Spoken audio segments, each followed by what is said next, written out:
Merhabalar, Gül'ün Mutfak Aşkı YouTube kanalına hoş geldiniz. Bugün kanalımda parça bölük ekmekleri nasıl değerlendiririz sorusuna cevap bulacağınız güzel bir tarif hazırladım. Hem elimde parça kalmış ekmekleri değerlendirirken hem de çok lezzetli bir tarif hazırlayacağım. Tarif için parça ekmekleri tekrardan küçük bölükler haline getirdim. Minik minik parçalara ayırdığım ekmekleri görüyorsunuz. Kenara aldım. Bir kabın içerisine 3 tane yumurtayı ekleyeceğim. Hazırladığım bu tarifi izlerken bazen tepkili yorumlar yapabilirsiniz. Kapakta ekmek var, içerisinde birçok şey var. Ben sevgili dostlar, bayat ekmeği çöpe atmamak için parça ekmekleri bir poşet içerisinde biriktiriyorum. Bu şekilde ya da başka tarifler içerisinde kullanıyorum. Benim maksadım burada içerisine hiçbir şey eklemeden tarif çıkartmak değil. Yumurtayı biraz çırptıktan sonra üzerine 2,5 su bardağı süt ilavesi yapıyorum. Hem bayat ekmeği lezzetlendiriyorum hem de pratik, güzel bir tarif hazırlamaya çalışıyorum. Nacizane sizler için. Beğenirsiniz, beğenmezsiniz. Sizlerin takdirine kalmış. Tabii ki beğenip beğenmemeniz. Sütü yumurtayla iyice çırptım. Su bardağının içerisine ölçülü bir şekilde sizlere göstermek için küçük parçalara ayırdığım bayat ekmeği dolduruyorum. Toplamda karışımın içerisine 4 su bardağı bayat ekmek kullanacağım. Bardak içerisine almamın sebebi bayat ekmeği sizlere daha kolay bir ölçü sunabilmek. Elimle bastırarak ekliyorum. Ara boşluklar kalmasın. Birebir ölçü tam olsun diye.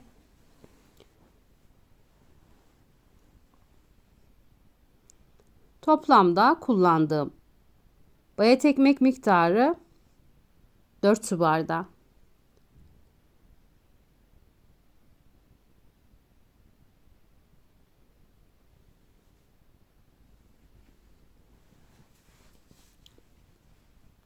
Gördüğünüz gibi bayat ekmeği sütlü yumurtalı karışıma iyice karıştırdım. Üzerine 1 su bardağı köy peyniri ilave ettim. Lor da ekleyebilirsiniz. Yine buzdolabınızda kalmış herhangi bir peyniri ilave edebilirsiniz. İçerisine 1 çay kaşığı pul biber, yarım çay kaşığı karabiber ilave ettim. İçerisine 1 su bardağı yaklaşık 100 gram rendelenmiş kaşar ilave ediyorum. Rendelenmiş kaşar tarifin olmazsa olmazı değil. Eğer ki evinizde yoksa eklemeyebilirsiniz.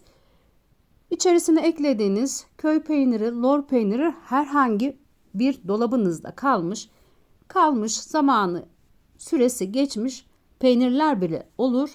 Eğer ki varsa ekleyebilirsiniz içerisine. İlle de içerisinde rendelenmiş kaşar şart değil.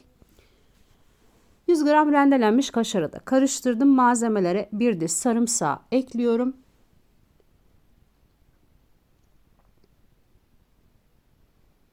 Sonrasında tekrar karıştırıyorum.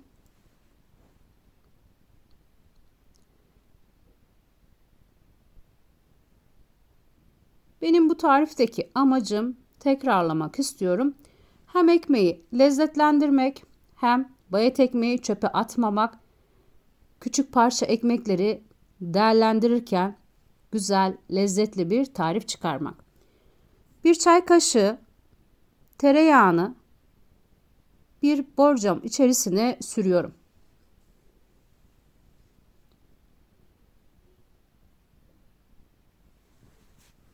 Her tarafına gelecek şekilde sürdüm ve hazırladığım karışımı tepsi içerisine alıyorum.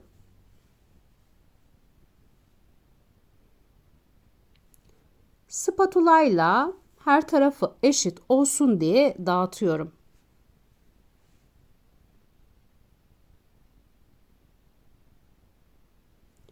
180 dereceli fırında yaklaşık 40 dakika pişireceğim.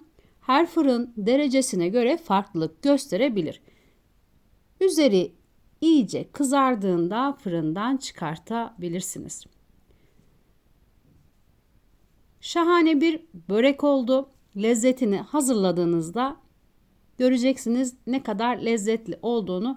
Hiçbir şekilde içerisindekinin bayat ekmek olduğu anlaşılmıyor. Tam bir yufka ile yapılmış börek lezzetinde. Herkes pratik bir şekilde hazırlayabilir. Bu böreği hem evdeki bayat ekmeklerinizi değerlendireceksiniz hem de lezzetli bir börek hazırlamış olacaksınız.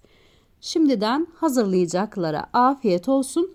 Kanalıma abone olmayı ve beğeni yapmayı unutmayın lütfen. O güzel yorumlarınızı videomun altına bekliyorum. Sizlerin görüşleri benim için çok değerli. Tarifin malzemelerini ne miktarda kullandığımı açıklama kısmında belirteceğim. Oradan tarifin malzemelerine bakabilirsiniz. Lezzeti kıvamı yerinde bir börek tarifi arıyorsanız bir de bu tarif bayat ekmekten hazırlansın istiyorsanız işte aradığınız tarif bu tarif. Bir başka tarifte görüşmek üzere. Herkese sevgiler sunuyorum.